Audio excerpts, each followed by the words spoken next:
Hello student all of you. मैंने आपको पहले बताया हुआ था कि हम संविधान पढ़ने से पहले हम कुछ चीज़ों को जानना आवश्यक है। तो मैंने कल आपको राज्य बताया था, राज्य किसको कहा जाता है और इसकी नींव कैसे पड़ी, कौन राज्य है और कौन राज्य नहीं है। अब एक चीज़ हम और देखते हैं, राष्ट्र और राज्य में अंतर। राष्ट्र और राज्य में अंतर।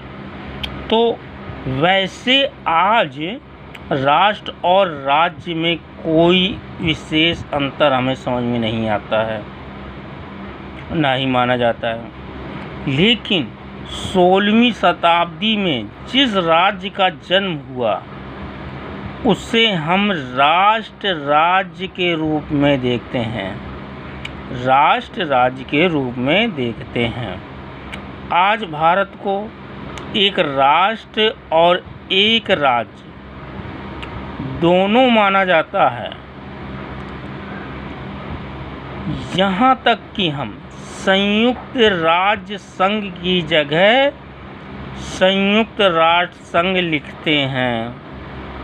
राज्य संघ की संयुक्त राष्ट्र संघ की जगह संयुक्त राष्ट्र संघ लिखते हैं। लेकिन फिर भी सैद्धांतिक रूप में दोनों में अंतर है। स्वतंत्रता से पूर्व भारत राष्ट्र था। स्वतंत्रता से पूर्व क्या था? भारत एक राज्य था, लेकिन राज्य नहीं था। मैंने आपको बता दिया था पहले ही वीडियो में कि राज्य कब बना। दोनों में मुख्य अंतर किसका था? संप्रभुता का था। अब जहाँ राज्य एक भौतिक तत्व है जो न केवल सुरक्षा, शांति, न्याय की स्थापना करता है, बल्कि वह अपने नागरिकों की बुनियादी आवश्यकताओं की पूर्ति भी करता है। जबकि राष्ट्र, ध्यान सुनिएगा, जबकि राष्ट्र एक आध्यात्मिक, नैतिक और मनोवैज्ञानिक भावात्मक तत्व है जो कि वहाँ पर रहने वाले लोगों के लगाव से व्यक्त होता है। इस प्रकार राष्ट्र लगाव का प्रतीक है जो कि अनेकता में एकता के रूप में व्यक्त होता है।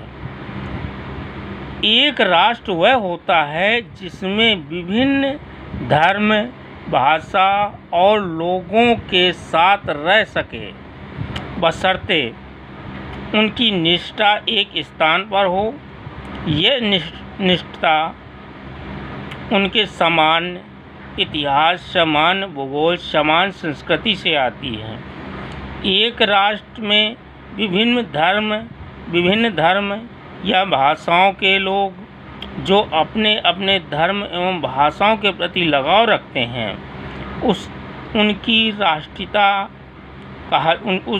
उन्हें उसकी राष्ट्रीयता कहा जाता है। इस प्रकार एक राष्ट्र में कई राष्ट्रीयताएं हो सकती हैं। इसलिए बहुराष्ट्रीय राज्य की अवधारणा प्रचलित है। एक राज्य में राष्ट्र का होना आवश्यक है, जबकि राष्ट्र में राज्य हो यह आवश्यक नहीं है। जब तक राष्ट्रवाद की भावना का विकास नहीं होगा, तब तक राज्य शक्तिशाली नहीं हो सकता। आज विकासशील देशों के समक्ष मुख्य समस्या राष्ट्र राज्य निर्माण की समस्या है। भारत के समक्ष भी आज राष्ट्रवाद का उदय एक बड़ी चुनौती बनी हुई है। आज चारों तरफ जातिवाद, भाषावाद, क्षेत्रवाद, नस्लवाद, सांप्रदायिकतावाद, चरमपंथवाद और अलगाववाद जैसी समस्याएं विद्यमान हैं। यह राष्ट्र की भावना के अभाव में व्यक्त करता है।